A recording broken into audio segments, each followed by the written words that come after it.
Ang pangako tungkol sa Espiritu Santo.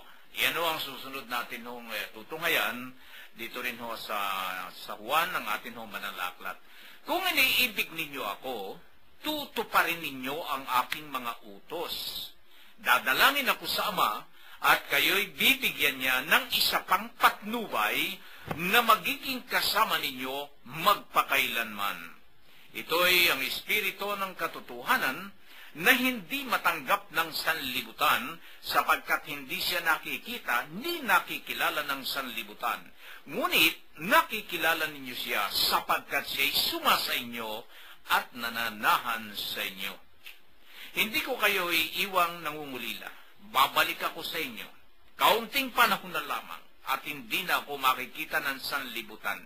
Ngunit ako'y makikita ninyo sapagkat mabubuhay ako at mabubuhay rin kayo. Malalaman ninyo sa araw na iyon na ako'y sumasa Ama, kayo'y sumasa akin, at ako'y sumasa inyo. Ang tumatanggap sa mga utos ko ay tumutupad nito, ang siyang umiibig sa akin. Ang umiibig sa akin ay iibigin ng aking Ama. Iibigin ko rin siya, at ako'y lubusang magpapakilala sa kanya. Tinanong siya ni Judas, hindi ito yung Judas Iscariote. Panginoon, bakit po sa amin lamang kayo magpapakilala ng lubusan at hindi sa sanlibutan? Sumagot si Jesus, ang umiibig sa akin ay tutupad ng aking salita. Iibigin siya ng aking Ama at kami isa sa kanya at mananahan sa kanya. Ang hindi umiibig sa akin ay hindi tumutupad sa aking mga salita. Hindi akin ang salitang naririnig ninyo, kundi sa Amang nagsugo sa akin. Sinasabi ko sa inyo, ang mga bagay na ito samantalang kasama pa ninyo ako. Ngunit, ang patnubay, ang Espiritu Santo, na susuguin ng Ama sa pangalan ko, ang siyang magtuturo sa inyo ng lahat ng bagay at magpapaalaala ng lahat ng sinasabi ko sa inyo. Kapayapaan ang iniiwan ko sa inyo, ang aking kapayapaan ang ibinibigay ko sa inyo. Hindi ito katulad ng ibinibigay ng sanlibutan. Huwag kayong mabalisa, huwag kayong matakot. Sinasabi ko sa inyo, ako'y aalis, ngunit babalik ako. Kung iniibig ninyo ako, ikagagalak ninyo ang pagpunta ko sa Ama, sapagkat dakila ang Ama kaysa nagsugusan. Sinasabi ko sa inyo, bago pa mangyari, upang kung mangyari na, kayo'y manalig sa akin. Hindi ako pakahaba ng pagsasalita sa inyo, sapagkat dumarating na ang pinuno ng sanlibutang ito. Wala siyang kapangyarihan sa akin, subalit dapat makilala ng sanlibutan na iniibig ko ang Ama at ang ginawa ko'y ang iniutos niya sa akin. Tumindig kayo, tayo na. Yan po mga kababayan, mga gilid namin tagapakinig, ang nilalaman ho ang pangako tungkol sa Espiritu Santo. May nabanggit ho rito ang dalawang kataga na patnubay. Alam mo ninyo, ang atin ng palatuntunan ay ang titulo'y patnubay. Dito ho sa patnubay na ito, na Espiritu Santo, ang siya hong gumagabay sa atin, ang siyang puwersang lakas na kinakasangkapan ho ng Diyos upang mamahay sa atin, at yan ho ang magbigay sa atin ng lakas upang mapaglabanan natin ang mga pagsubok na dumarating sa ating buhay. Kuya Dio, ano po ang inyong masasabi rito? Mga kapatnubay, ang pangako tungkol sa Espiritu Santo, ayon po sa ating Panginoon, ang umiibig sa Kanya ay tumutupad sa Kanyang mga salita. Subalit ang hindi umiibig sa Kanya ay hindi tumutupad sa Kanyang mga salita. Sinabi rin po ng ating Panginoon, ang umiibig sa Kanya, mananahan ng Espiritu Santo sa Kanya. Kaya lahat po ng mga salita ng ating Panginoon, dapat po nating pag-aralan at matutunan upang sa oras po na ating isabuhay, mananahan po sa atin ang Diyos. Yun. Nakita mo na. Ako'y talagang napapaangat din sa inuupan ko pagka si Kuya Dioy nagkuko na aking sinusubaybayan yung kanyang sinasabi. At dahil yung pinakakwani, doon niya ikinakawit Yung bandang huli, nakawit kasi doon Yung patnubay. Ang mahalaga talaga dito, yung patnubay na Espiritu Santo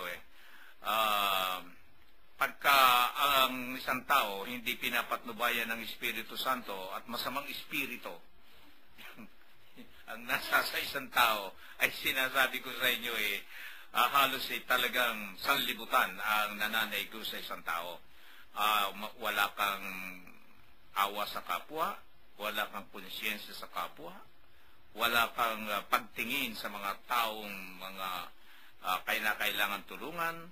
Ang nananaig sa iyo yung hindi habag dahil hindi namamahay ang banal na espiritu sa tao. Pero kapag ang banal na espiritu ay nasa ating puso, nasa ating damdamin, diyan nalabas yung ating pusong mamun. Ika nga, yung pusong mamun. Na ibig sabihin, malambot ang puso natin sa ating kapwa. Anong masasabi mo, Kuya Ben?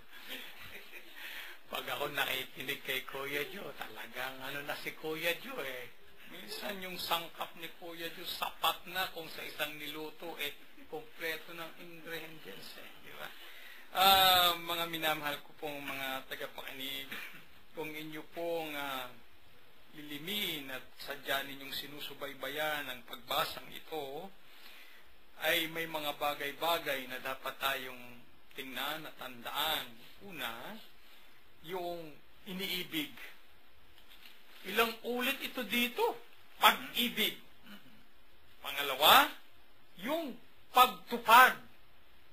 Pangatlo, yung pagsunod. Alam niyo ito yung mga bagay na magkakakawing-kawing dito sa binasa pong ito natin at mga pinag-aaralan sa mga oras na ito. Minahal tayo ng Diyos unang-una. Sa pamamagitan nga po ng pag-ibig niya, ay nagkaroon tayo ng pagkakataon. Pagkakataon na siya lamang ang tanging makapagbibigay, na tayo ay magkaroon ng puwang sa kanyang kaharian at sa buhay na walang hanggan. Ganyan tayo minahal ng Diyos. Ibinigay niya ang kanyang buong sarili para lamang may padama, may pakita ang dakilang pag-ibig niya sa atin. Maging ang kanyang bugtong na anak ay ibinigay niya para lamang masabi ng bawat mananampalataya, mahal ka ng Diyos. Mahal tayo ng Diyos. Muli pinatunayan ng ating Panginoon kung gaano kamahal ang kanyang mga alagad at katulad sa atin. Pinatunayan niya ito pag binalikan po natin yung verse 18 sa binasa nating ito ng chapter 14. Sabi niya, hindi ko kayo iiwang nangungulila. Babalik ako sa inyo. Kita po ninyo, pati pangungulila, ipinakikita ng Panginoon ang pag-aalala. Ganito tayo kamahal ng Diyos. Subalit, ito ngayon ang hinihingi. Hindi po siya humingi ng bayan. Walang hiningi ang Diyos na gawin mo na napakabigat. Simple lang ang kanyang hiningi. Tuparin ninyo ang aking mga salita. Tuparin ninyo ang aking mga iniuutos. Gawin ninyo ito. Ano pong ibig sabihin?